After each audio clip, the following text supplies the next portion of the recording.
Hello and welcome back to Everlasting Summer. I noticed, though, that the sugar sack was untied and a small heap of it had poured out. Could it be that she was scared by the wind and ran away? Having fixed the sack, I got up from the bench and continued on my challenging strawberry way. There wasn't a single person near the canteen. No wonder, dinner was still an hour away.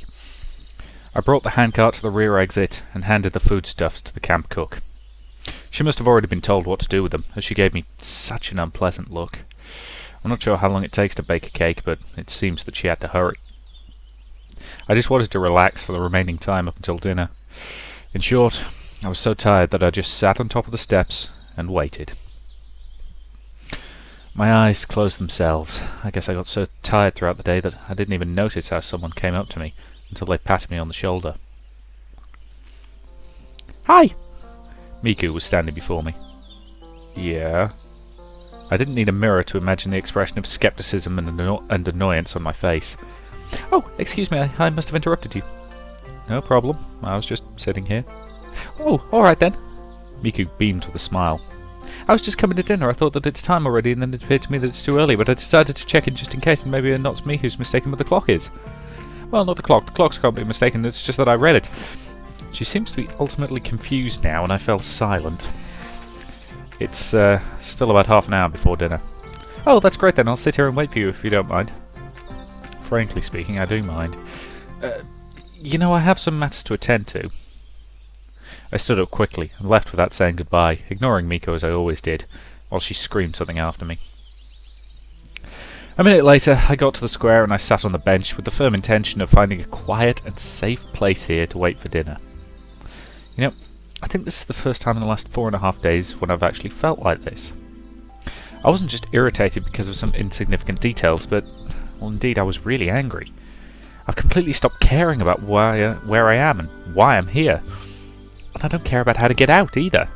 What's driving me mad is that I always have to carry out some stupid task given by our camp leader, and it's always me who gets into stupid situations and usually ends up looking like a clown. If all of this is some alien trick or a plot of the universal mind, I better consult that bloody psychiatrist. I gritted my teeth and I clenched my fists. And the most annoying thing is that everything that happens seems to happen by itself somehow.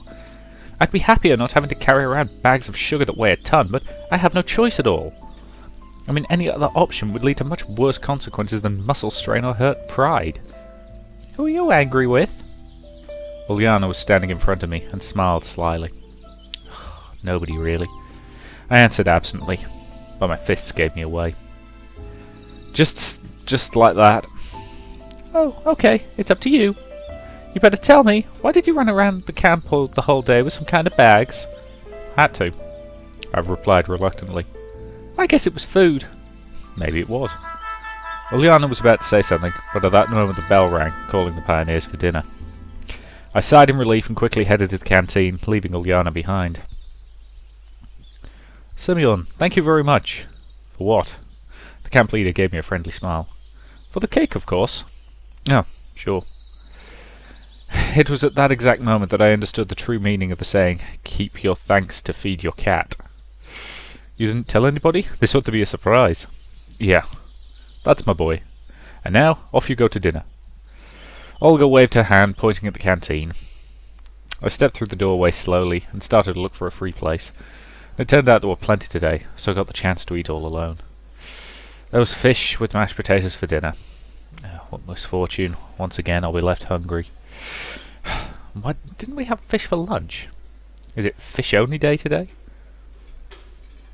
Having pushed my plate with a fried sea dweller away, I laid my hands on my head and closed my eyes. But soon someone came up to the table. "Hey, are you alright?" "I'm fine," I replied without changing my position. "Just tired?" "Yeah, a little." "That's bad." Slavia said it seriously. "Of course." "You remember that we're going for the hike after dinner, don't you? Have you prepared everything?" "What? Where?" I opened my eyes and lifted my head up instantly. Lena was standing by Slavia. "The hike?" She was surprised. "Didn't you know?" No." I put my head down on the table and covered it with my hands. Oh, if only I could sink into the ground right away. The girls remained silent, and I was left alone with my thoughts for some time, and that was fine by me. Maybe I could have sat that way until the end of dinner time, but the strong voice of Olga was heard from the opposite end of the canteen. Guys, to celebrate the miraculous rescue of our friend and comrade Surik, we've baked this cake for you all. I lifted my head idly and looked towards the camp leader, but couldn't see anything beyond the pioneers' backs. Just a second, and nothing about me. Nothing about me rescuing Surik, gathering the ingredients for the cake. As if that's how it ought to be. Well, it would be wrong to expect anything else from our camp leader. Let's go, or we won't get our share. Slavia smiled. Yeah, let's go, Lena agreed. Yeah, sure. I got up reluctantly and tagged along behind the girls. As we approached the crowd of pioneers, Olga was just putting the cake into the centre of the table. And now? The camp leader wasn't able to finish as Ulyana rushed out from the pioneer crowd and dived into the cake. That is an extremely bizarre image. I'm seriously, what the hell is going on there? Do I just have a dirty mind, or is everybody else seeing that as well? Okay. She managed to nibble it a few times before she was pulled away. She was kicking and screaming, and I stared blankly from the outside of all this drama. Alicia smiling, Lena picking up some cream with her finger, all the furious pioneers around. I felt completely out of place here, and I thought that if I closed my eyes now and opened them again, well, here I am, back in the safety of my apartment in front of a computer. I blinked, but nothing had changed. Only the noise and confusion became sharper. Ulyana, that's the limit. I just... Well, in fact, behaving like this is a bit over the top, even for her. Shurik broke into the conversation. Or is it a court-martial? Please, Olga, since the cake is celebrating my return, it's no big deal. He hesitated. It doesn't matter, the camp leader told Ulyana. And you! Today I'm going to punish you to the fullest extent, so you'll behave next time. Ah, whatever. She snorted and turned back. You won't be going on the hike with us tonight. As if I wanted to. I was more than willing to switch places with Ulyana, skip the hike instead of her, but who knew? If I'd have guessed beforehand, I'd have been the first one to go berserk and smash the damn cake. After a couple of minutes of confusion, the pioneers started to disperse. You have to get ready too. There'll be a line-up at the square in half an hour. I looked straight into the eyes of the camp leader, trying to express my attitude non-verbally, but seems that I failed. Don't be late. Ulyana was sitting at the table when I approached her on my way to the exit. So why did you do it? She looked very upset. But she had a right to be so. I wanted to, Ulyana replied abruptly. So you're happy now? Of course I am. And you, good luck with the hiking. She smiled mischievously, sprang up, and rushed out to the canteen. I suppose a little bit of luck won't hurt. Walk and you shall reach, was exactly this proverb that kept whirling in my head all the way to the camp leader's cabin. Somehow I just couldn't manage to argue, to pretend that I'm sick, or just skip it without a reason. It seems the events of today taught me submissiveness, although sometimes whatever was happening made no sense to me. As I walked in, I had a thought. Well, in fact, how should I get ready? Clothes? I only have an overcoat, a pair of jeans. Anyway, I forgot to ask whether it's going to be an overnight hike or not. I couldn't have anything better, so I grabbed the sweater I'd had on me when I arrived in the camp. Night made me fairly chilly, and I shuffled slowly off to the square. The camp was already there, though it was about 10 minutes before Olga had designated. I settled down near the edge and waited patiently. Night was falling. If viewed from the outside, what a fairly comical picture we would make. A crowd of pioneers, lined up out of sheer habit, like they were awaiting a silent command from the bronze Genda.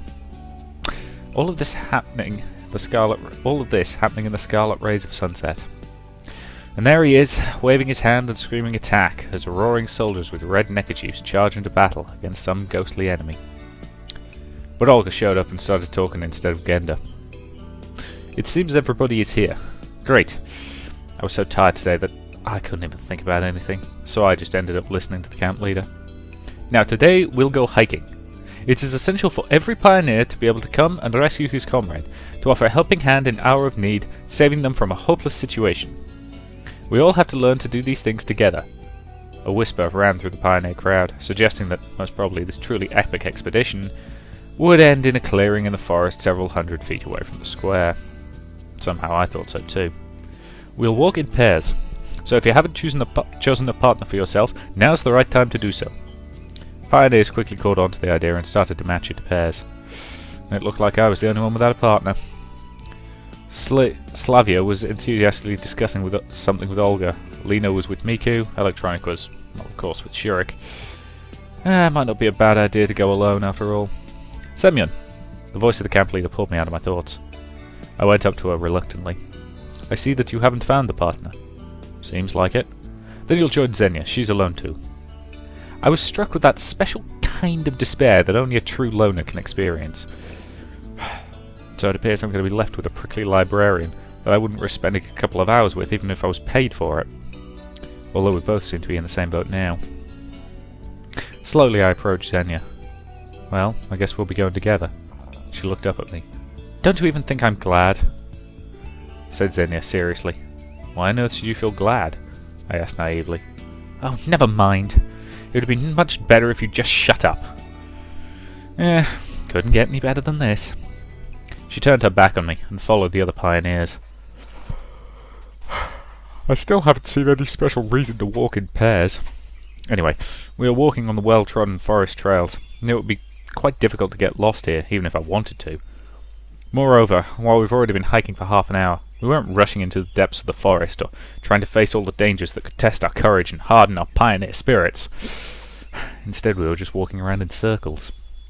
However, if we take into account that Olga was our chief, this hike could be compared to a hobbit's march from the Shire to Mordor. Just as Xenia insisted, I was following her at a distance and in silence, and the librarian seemed to be perfectly okay with it. Hey, don't you know when we'll reach our destination? Our what? The place where we'll settle down, set up camp. The whole point of this hike isn't to set up a camp, but the hiking itself. You don't get it. Yeah, it really seemed that I didn't understand a thing about hiking. Yeah, I guess you're right, but still... I don't know! She replied sharply and quickened her pace. I caught up with her and asked, Listen, why are you always so... I was about to say mean, but I managed to stop short. I haven't done anything bad to you, I'm not going to. She glared at me in surprise. Always so... what? Well, unsociable, kind of... Or is it something about me? Oh, cut the stupidity out already. As you wish. I decided not to start a conversation with her for the rest of the hike. At last, Olga decided to end this... Thank you. Took my brain a second to tick through what that word was. At last, Olga decided to end this Sisyphean toil.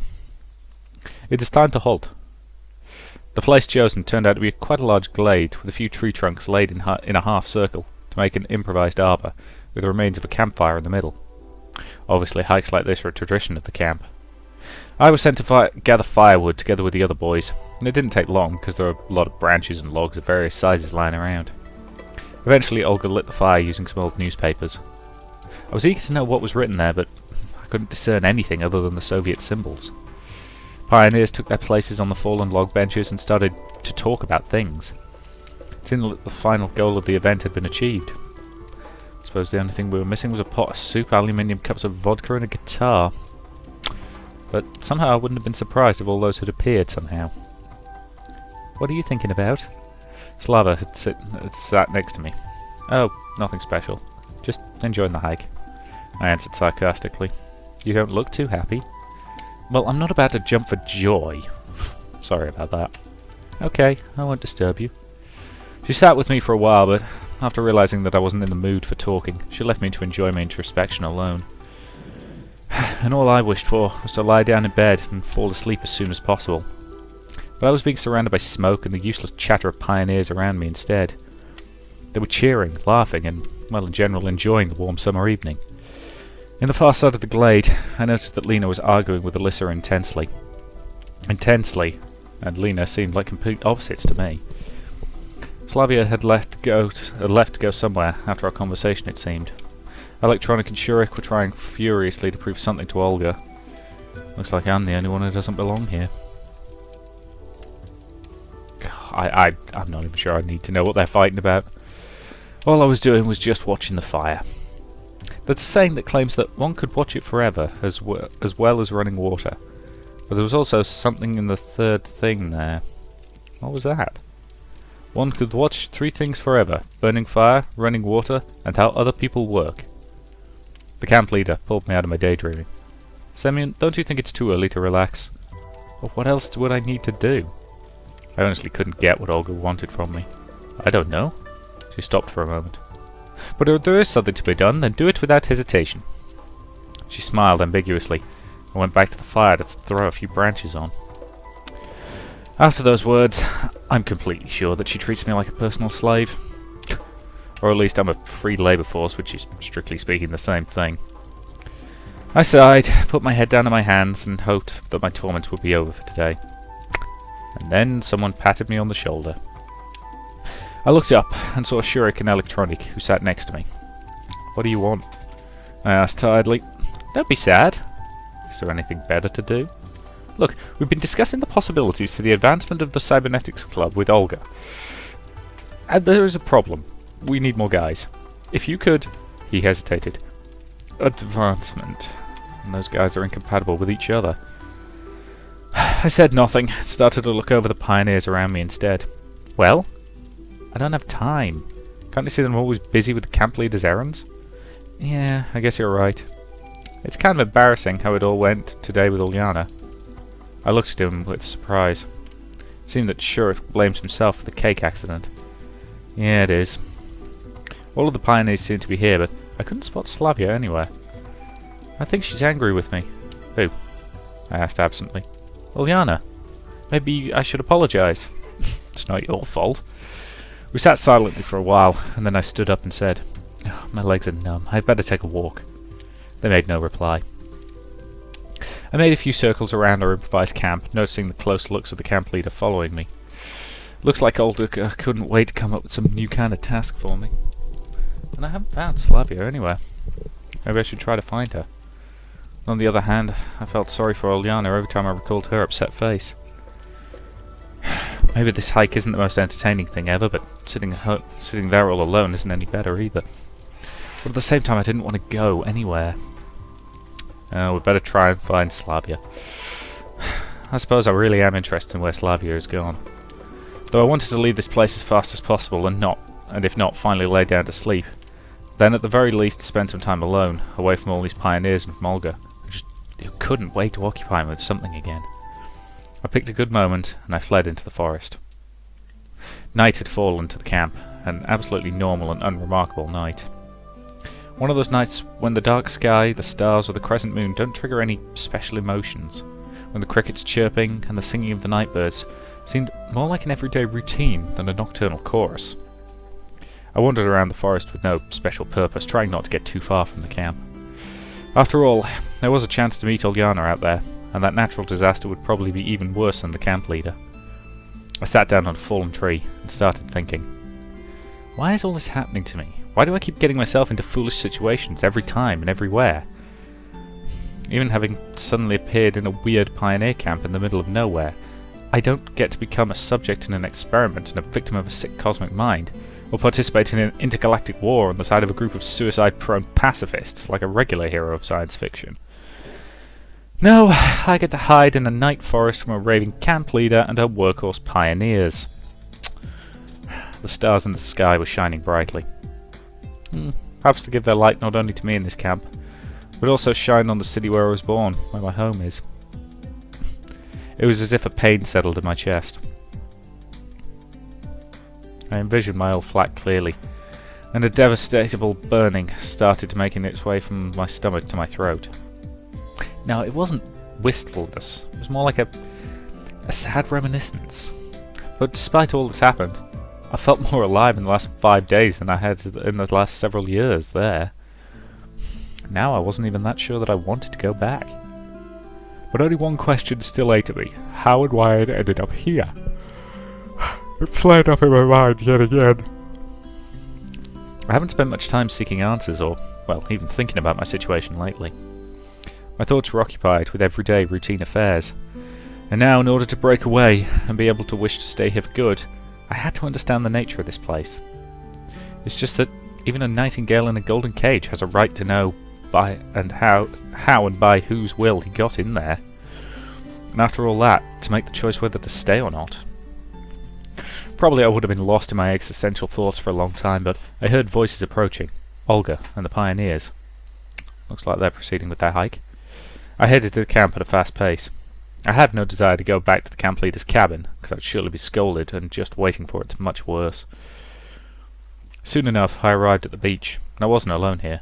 A pioneer uniform was lying on the sand. A girl's one. But no one seemed to be swimming in the water. I almost thought it was some new devilry, when suddenly a voice came from behind. Skipping out on the hike? I thought you were still in the woods. I turned around and saw Slavia in a bikini. Sorry, guess I interrupted you. That's okay, I'm almost done. Why did you decide to have a swim during the night? Oh, well, is it prohibited? She smiled. Well, no. It's just... Well, won't Olga mind you leaving early? But you did the same. Slavia gave me a quick glance. Yeah, I did. I sat down on the sand and stared at the river. You didn't like the hike, did you?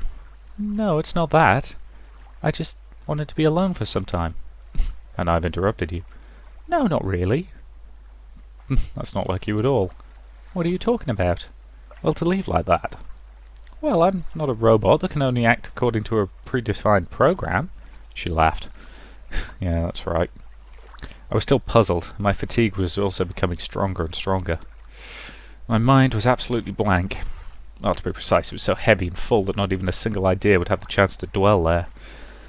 If I would compare my brain at its prime to a broad highway full of speeding thoughts overtaking each other and causing gigantic chaotic crashes, then now it's nothing but a forgotten tiny path in a distant desolate forest, which is only used in times of absolute necessity. So I said the first thing that crossed my mind. Don't you think it's all pretty strange here? Strange? Everything that happens here. It's the ideal model of a pioneer camp. Of course, it's not like I know a lot about them, but it looks exactly like I imagined it. What are you talking about? Slavia glanced at me, perplexed.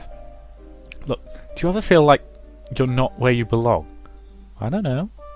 More precisely, where you're not meant to be at all. As if thousands of kilometers away from home or hell, in another galaxy. I don't understand you. We're similar in this. I lay down on my back and looked at the stars. What would you think if I told you that I'm an alien from the future? Are you? I asked Slavia in dead earnest. Well, let's assume I am. How would I return to my time? Do you really want to? Yeah, all the conversations with her that have to do with my situation, even the slightest hints of it, always end up at the same place. It's like she's offering me a chance to stay, almost insisting on it. Well, let's say that I'm not sure. There, as we could call it, everything is like home to me. Or, at least more familiar. Practically everything is known to me, I'm prepared for any situation. But here it's the other way round. Every little thing comes as a surprise, and everything's different. Is it really that bad? Well, I wouldn't call it bad. Unfamiliar, unclear. Sometimes it can be hard to change something, especially for people with my personality. But what do you really want? To start with, I can't answer that question until I find out exactly where here is. Then go and find out. Yeah, if only it was that easy. But what's so difficult about it? Everything's difficult. I don't even know where to start, and I'm constantly being distracted. You are talking about it so seriously, almost like it's all real. She laughed. Who knows? A pretty long silence followed, and suddenly Slavia sneezed. Bless you. Thanks. It wasn't a good idea to swim at night, you could get ill. Come on, hurry to your cabin, it's cold out here. It's nothing. I'd rather sit with you here a bit more. Just let me dress. Well, I was certainly flattered, but... Let's go, I'll walk you. But we didn't even walk a dozen steps before Slavia grasped my arm. What's the matter? Oh, I suddenly felt dizzy. I touched her forehead, and it was burning. I was never able to measure body temperature by touch, but even in this case it was obvious. I told you. Achoo! Come on, come on. No, I could affect Xenia. Listen, we'd better go to the infirmary. What would you do in the infirmary at night alone? That's nonsense. No, it's not nonsense. If you don't want to help, I'll go by myself. She let go of my hand and was ready to leave. Oh, don't get upset. Put this on, it's cold. I handed her my sweater, which I'd brought up with me on the hike. Finally found some use for it. Good boy. Thanks. She pulled the sweater on and gave me such a tender and caring look that I just couldn't argue with her anymore. Okay, fine, the infirmary it is, as you say. 5 minutes later, we were standing by the infirmary door, and Slavia was picking out the right key. I still considered the idea quite foolish. Nobody ever died from a common cold. What the heck is that? That looks kind of like a cat poking its head out from a bin, or... okay, whatever it is. At least not in the past century. I couldn't see any good reason to spend the night in the infirmary. Finally, Slavia opened the door and leaned on my arm. I'm still a bit dizzy, she said guiltily. Slavia landed on the bed and I sat on the chair nearby. Still, listen, alone for the whole night in the infirmary. After all, at least Xenia could get you a glass of water if you needed one. And she wouldn't catch the illness, she's young and strong. It's all right. I don't want to bother anyone, the nurse will come by tomorrow. I suddenly imagined myself in Slavia's place, imagined that I had to spend the whole night here alone. And shivers ran down my spine. Listen, maybe I can stay with you for a while. I owed a lot to Slavia, and in fact, I didn't even want to leave. What for? Everything will be fine. Thanks for walking me over. You should go, get some sleep. I still think, it's fine. For a moment I thought, of course nothing terrible will happen to her here, but I myself would feel more relaxed if I stayed with her. I think... Oh, come on, Slavia cried out as if offended. You won't throw me out, will you? I smiled shyly. All right, but if you get infected, you have only yourself to blame. I was happy with my little victory. Okay then, what shall we do? There should be some playing cards in the chest. Durak? In fact, I didn't know any other games except for that one and poker. Okay. Oh, they're bringing the card game back, are they? Oh, no, maybe not. We spent a lot of time playing, and I completely lost track of time. We chatted, laughed a lot, and Slavia didn't seem ill at all. And then midnight came. Time to sleep, probably. But where are you going to go? She gazed at me. Come on, you shouldn't be sitting in here with me. I can do it anyway. At that moment I could fall asleep standing up. Slavia watched me for some time, then drew the curtain and said, Good night. Night. I lowered my head on my arms and fell asleep in an instant, and despite being exhausted I slept uneasily. It was more of a slumber. My awareness kept leaving me and returning again, in the best possible state for dreaming, something psychedelic. Bus number 410 drove past the room. It was snowing from the ceiling and my computer's monitor suddenly rose from the middle of the table. Wallpaper blended through walls and rubbish piles rose to the floor, and my old bed materialised in the corner. It was in my old flat again, and the scenery changed to that of my hometown. It was like I was running through endless hordes of people, bustling in and out. And then darkness fell on me. Primal, universal darkness. I jumped up in terror. I was sweating like a river. Slavia was looking at me worriedly from the bed. Just a bad dream. I attempted to smile. You were screaming. Screaming what? I don't know. It was incomprehensible. The clock only displayed 0:30. Semyon? I'm freezing. Slavia was rubbing the arms of her sweater, shivering. Hang on, I'll find a blanket. I searched through one cabinet after another, swearing to myself about how the damn infirmary had nothing to cover up the patients. I'm sorry, there's nothing here. Wait, I'll run and fetch something. You don't have to. Would you just lie here with me? It'll be much warmer. She was serious, and her voice sounded so piteous that for a second I was left breathless. Are you sure that it's okay? So it's not? She asked, blushing. No, why... I slowly took off my shoes and lay on the very edge of the couch, trying to occupy as little space as possible, trying to shrink and stop breathing. Slavia gently embraced me and rested her head against my chest. Yeah, That's better, she purred. I was unable to say anything, and just lay there calmly. Very good. Thank you. For what? Slavia kept her eyes closed and seemed ready to fall asleep at any second. For being here. It's fine. 2 minutes ago she was desperately trying to get rid of me. No, really. Then you're welcome. She said nothing, but I was sure that she had smiled. Contact us any time, as they say. You're so kind. You care so much. I try. You're a good friend. Friend? Oh, yeah, probably. Somehow the word hit me painfully. On the other hand, I had no reason to believe that I was something more to Slavia than just a friend. What were those thoughts about, anyway? You too. I couldn't bring myself to find the right words. And what's up with the you too? It's been a pleasure dealing with you. We hope for the future mutually beneficial cooperation. Or, yeah, it's cool being friends with you too. Let's go and play in the sandbox. This was twice as hard to endure with Slavia lying right next to me. Couldn't run, couldn't hide. Even without her looking me in the eyes, I knew that she was seeing right through me. You're distressed by something, aren't you? Right, that seems a reasonable enough moment to end this video, so thank you very much for watching, and I shall see you in the next part.